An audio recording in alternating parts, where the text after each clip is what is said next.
The City of Greenville is celebrating the opening of this new traffic circle as part of the ongoing build project. But that's not the only thing new at the intersection of West 5th Street, Elizabeth Street, and Albemarle Avenue. There's a new mural from a local artist paying homage to the history of the block.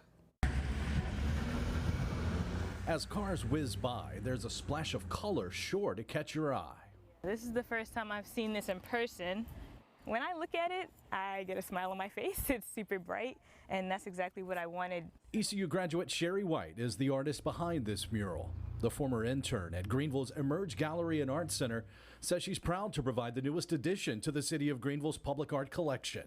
It's really about showcasing the history of the city, because I've lived here for my whole life, and there's still new things I'm learning about Greenville every day, working through Emerge and going to their public city events. I feel like I'm learning more and more about Greenville every day. The 3 printed metal panels feature a digital recreation of Albemarle Avenue, formerly known as the block. Each of these panels really has a story to tell. The block was home to many black-owned businesses between the 1920s and 1960s. So this would be the one side of the street, and then this would be the other side opposite of the street. The artwork depicts the block in its most memorable era of the 1940s. Vibrant, lively, jumping was also a phrase.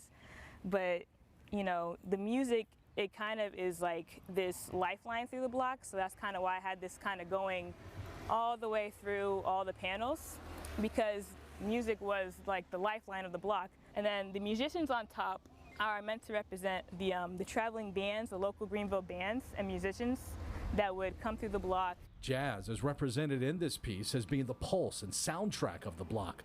But Sherry says the period was about so much more. The block itself, it had jazz, but it also had a ton of people that were, I feel, super important and should be learned about.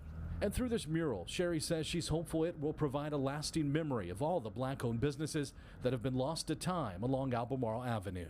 I wanted it to be long-lasting and really noticeable for people that drive by.